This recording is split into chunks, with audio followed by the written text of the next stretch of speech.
everyone. Welcome to series 2 of Entrepreneur Chronicle. For this month, we have Lakshmi Trivedi. She is the founding director of FlexiL, a fast growing cloud based HRMS product that caters to local and global companies.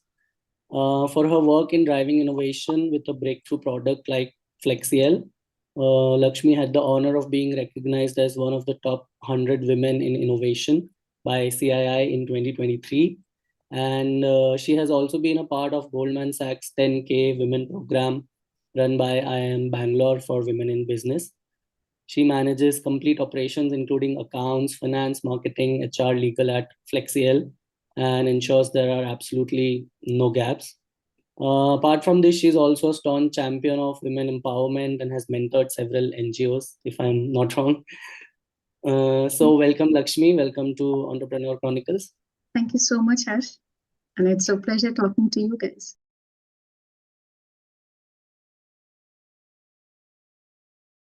So, Lakshmi, let's begin with a basic introduction of your business. Can you tell us about your HR business process automation software?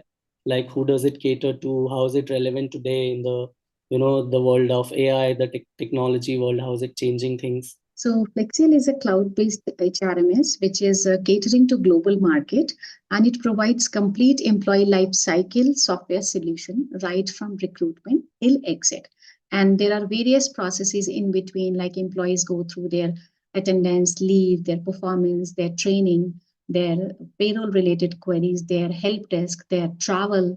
So mainly it caters complete employee life cycle in any organization, and along with that, we also cater some of the additional modules which help these organizations in a kind of employee engagement activity. Like we do have a smaller asset management or employee survey modules, which takes care of employee morale, etc. So mainly we are catering to mid to large organizations.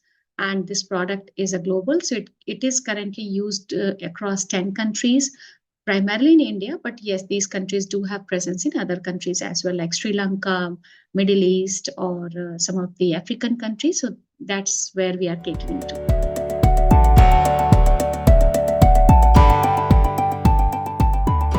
Can you walk us through some pivotal moment or some event that happened that it transformed into a fully fledged enterprise like FlexiL? So before FlexiL or conceptualizing this, I was working with the multinationals in HR domain and primarily into learning and training and other activities. So I have used a couple of HRMS or the platforms.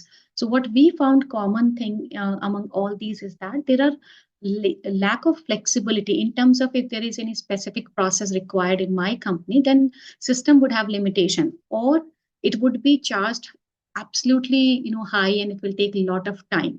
So while working on HRMS, what we found that lack of flexibility or the affordability was there. So, like any other couple, I would discuss, these work challenges with my husband, who actually was heading IT company, HR technology in multinationals again. So he also shared that, okay, there are applications available, but this challenge is there because either we are paying them too much, time taking is too much, and then we get a customized solution for the company. So I think that was one of the main driving force that we wanted to come up with a good product out of India, which provides flexibility in terms of customization to their processes. So when I say flexibility, which means that if company has a specific process, it should be translated to the HRMS also. So sometimes what happens in the system available in market, they have a fixed solution and you have to mold your policies or processes according to that. So we wanted to cater to this problem. And of course, affordability and product out of India is another driving factor. That's how we started this. And the name, interesting, is Flex. We wanted to come up with a giant application so that it caters the complete employee life cycle of a mid to large organization, catering to companies who have various vertical across various geographies. They should be able to use this application. So elephant size application, and it is flexible. So that's how the name Flexible Elephant, which is FlexiL. That's a really interesting story behind the name. Yeah.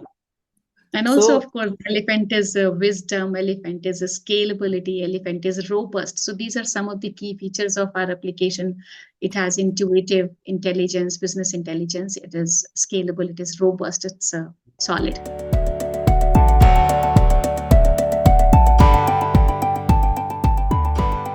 how long has this been going on? Like, how old is Okay, the sure. company? So we conceptualized somewhere in 2009, but we registered it in 2010. And we've been fortunate, or say we worked towards it, so that when we got our first client, we registered with our first client, which means from year one, we are a profit making company, and we are growing slow. But yes, it's a slow growing like elephant, walking slow but steady, and long living Yeah.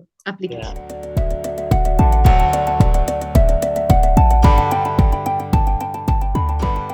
I'm sure in the past 14 to 15 years, you had your fair share of mishaps and achievements.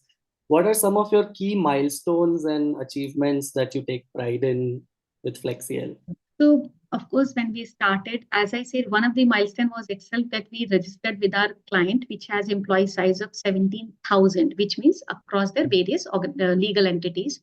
So we had our first client with 40 legal entities and 17,000 employee workforce. We started with smaller module, of course, not the full-fledged HR ERP, but yes, gradually we kept on adding modules, and we could add clients from various vertical.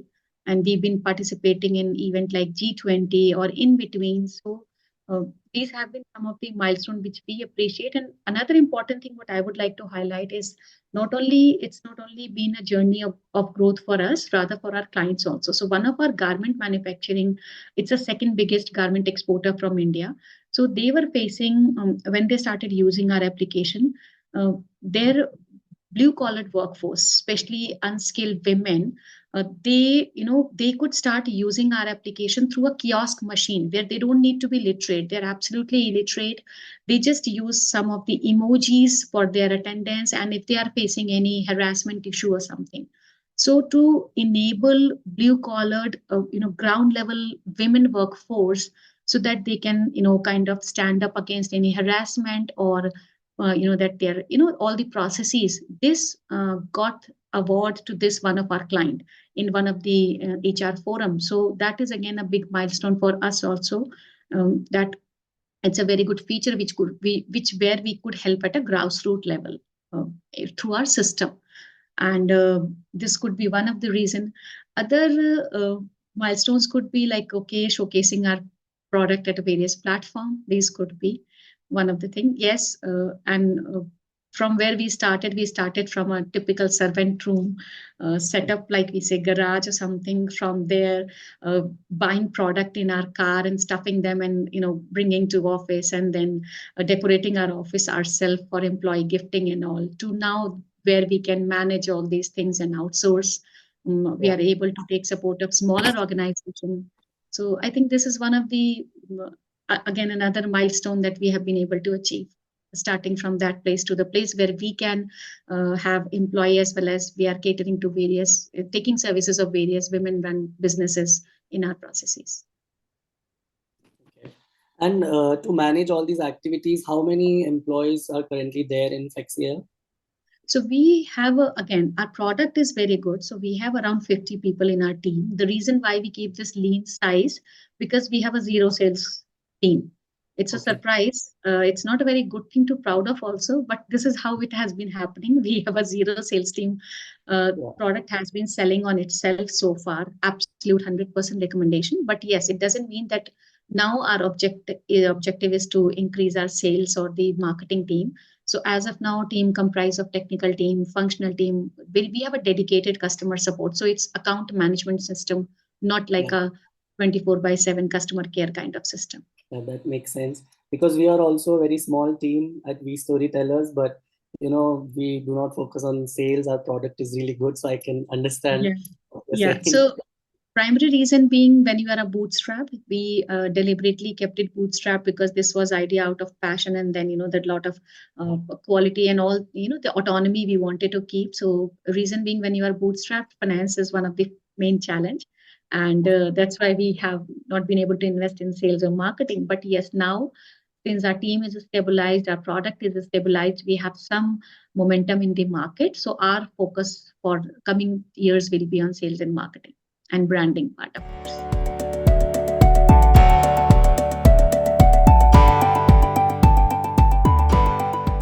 You said that you bootstrap, there are financial challenges. I'm sure in the initial phases of your business, you had a lot of challenges that you faced, just like any entrepreneur would. So, Yes. are there some interesting incidents or any event that shaped your early experiences, or how did you overcome those challenges in the initial phase? I think initial challenges are first, of course, you don't have funds to pump in to build a brand and to capture the market. That has the challenge from day one till now. But yes, I think that has been one of the reason that some places we were not given the project only because we were a small or less known player in the market, although the product was liked by the company. So these Mm. kind of challenges are there. Sometimes that okay, because again we are not invested company, so people do not want to kind of that take a risk being working with a smaller company. So these kind of challenges were there initially as well as still continuing. Although we've been able to kind of build some brand in the market, it's absolutely word of mouth references we get it.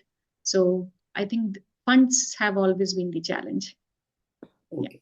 Did you face any other challenges like operational marketing challenges? Because you said you do not have a sales focus. So how was it that you managed reaching out to people?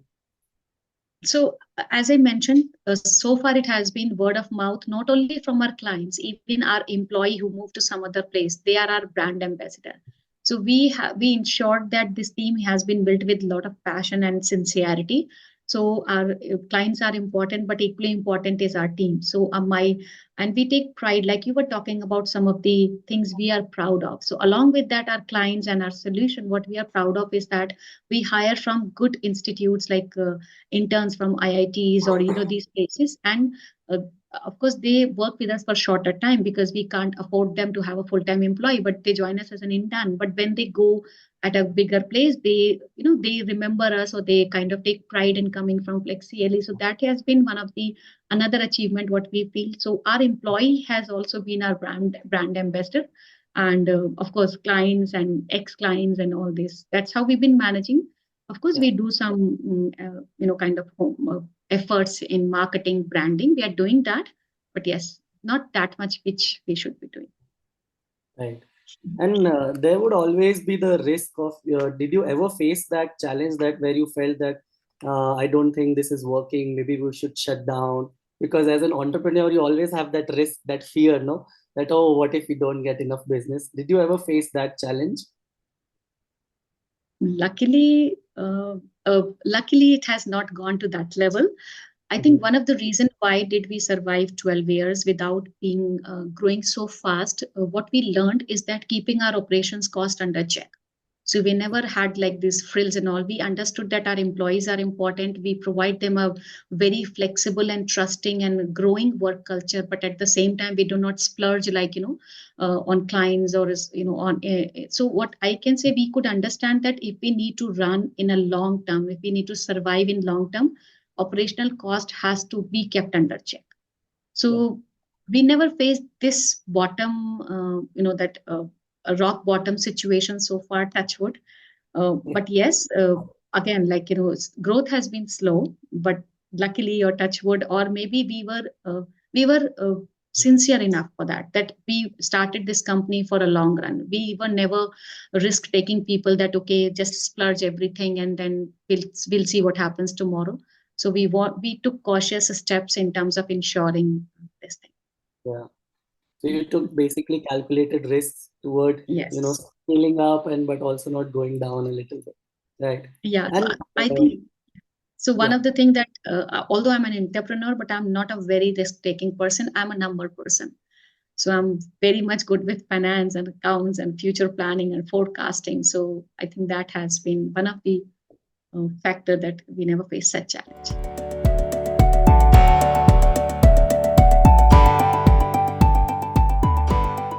considering the dynamic nature of your industry with technology coming in and HR Yes. processes being transformed every now and then these days because the focus on employees have increased.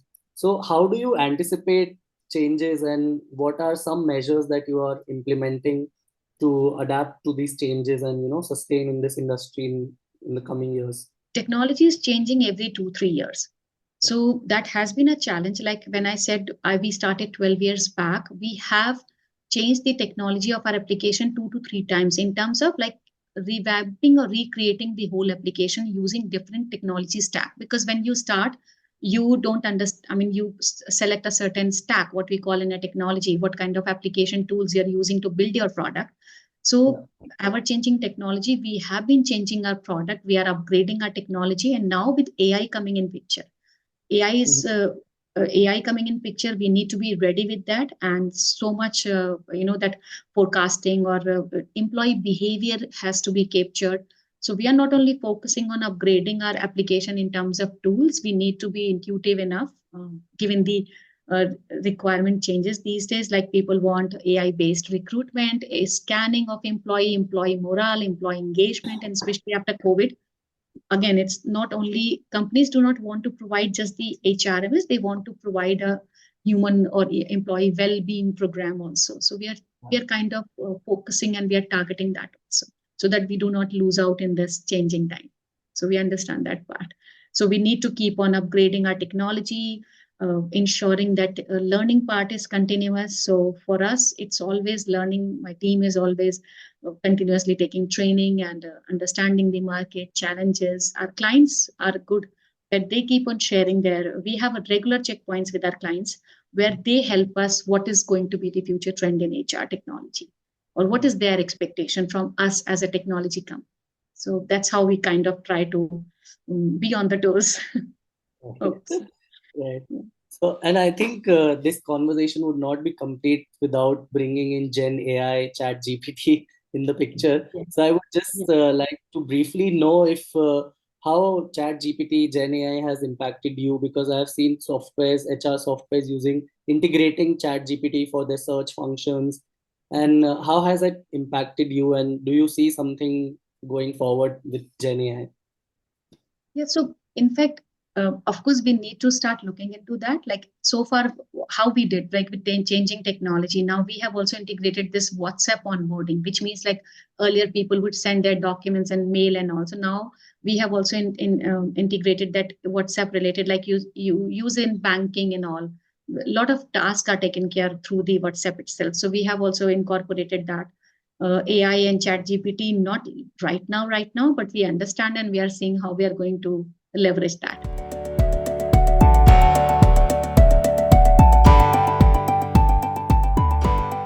Lakshmi, I also would like to know if there are any lessons. Of course, I'm sure you have learned lessons along the way on your entrepreneurship journey. Would you like to share some of those with future entrepreneurs, budding and aspiring entrepreneurs who are wanting to, enter their foot into this industry? And in general, lessons that you have learned that have shaped your life and business? I think we are learning each day. Couple of things would be that one is that be true to your passion or the principle, like why you what I feel or anything else. Uh, like you true to that, be true to that. Other thing would be, I believe, in terms of leadership lessons, I would say I believe a lot of in empowering your team, immediate team. It's not that you are empowering them, rather you are empowering yourself, so that a lot of work is taken care by team. So, like if I'm managing finance, accounts, legal, and HR, and multiple like 5 to 6 vertical, I cannot work on without delegating. So one is that build and empower your team. And when you are empowering your team, you need to be trusting also, and you need to accept that they will going to fail also. They are not bringing in experience like you do if you're working in the workforce.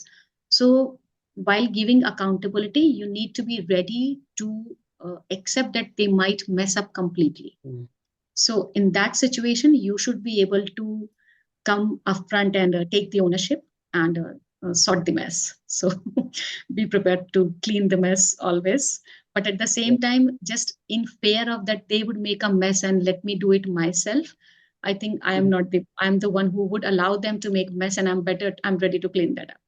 So that is one leadership lesson I learned. Along with that, I think one is that, as I mentioned, that in terms of business or anything, keeping your operational cost under check is very important if you're looking for a long run. So avoid frills, stick with basics, then focus on the product and people rather than the frills attached. Some of the things. Right. And as you said that, just focus on the people rather than the thrills attached. I also want to know what motivates people in your team. What motivates you to, come in day in and day out at FlexiL that I want to do my best? Or is it something like that? What is the motivation behind that? So one is that, of course, it's our kind of baby, a product when you start a venture. Besides that, because when I see my team motivated enough, that gives me motivation. So, I need to be ready for my team, and in, facing clients. So these things are which kind of motivates me, especially our team. We try to keep a very healthy work culture. We have, although we are working from home, but we try to have all these employment engagement activities. We conduct yoga, mental health, physiotherapy sessions, and all possible kind of session online, and celebrate all the important milestone of our company or people. So a good team is definitely a good motivator for me, because I look forward to work with them on a daily basis. Clients sometimes not, honestly. Sometimes you know that, okay, there's going to be a ruckus. So, Yeah, but you need to face that since you got right. into it. Right. Yeah. Yeah, that makes sense. And if you have a good enough team, you can go along in the long run as well. So, yeah, last but not least, I would just like to know what is your vision for the coming years? Where do you see FlexiL going? How are you taking it there? Sure. So as I mentioned that we have a global product, and as of now we've been focusing in India, although Mm. some of the companies do have presence in Southeast Asia or Middle East and African countries. But now our plan is actually expanding to European market also. We in fact have registered one office in Europe very recently. So our plan is for bidding all these projects across Europe and then move to other markets. And of course expand in India itself, because our employee size is mid to large organization, and as India next 10 years is going to be India's Yeah, economy, so we need to kind of grab that. That's yeah, the plan. So now the whole plan is to grow. That's all. right. Yeah. Take it to the next level. Sure. Thank you so much, Lakshmi. I think from me, I feel I have a lot of lessons from your entrepreneurship journey that would be definitely helpful for our audience and for all the people who are on their entrepreneurship journey. Is there anything else that you would just like to share with us about your journey? Any story or something? I think one what I like is that, of course, whatever you are doing is fine, but do associate it with some social cause also, along with this core business you have. So that gives me happiness and sense of achievement. So Right. we've been able to kind of, not at a smaller capacity, whatever capacity. So I personally believe in women run businesses or NGOs. So that's how I've been associated with the last, I think, 10 years or so. So in whatever capacity, um, empower people, not only women or someone, just your team, your youngsters. So that gives me a lot of sense of achievement when we work, because we work with a lot of young people, like really young people, hardly 20, 21 years old, who join us. So there's a lot to learn from them, yet there's a lot we can provide to them also. Well, it's I lovely think talking that to you, Harsh. It's been a very pleasant conversation, and you have it's such very a nice talking to you, bright Lakshmi. smile that that enlightens the whole ambience. So Yeah, thank you so much. Was lovely talking to you as well. I think I got a lot of insights from your entrepreneurial journey, and I look forward to seeing you again, talking to you again, having a good conversation. anytime. Hopefully, meeting you somewhere.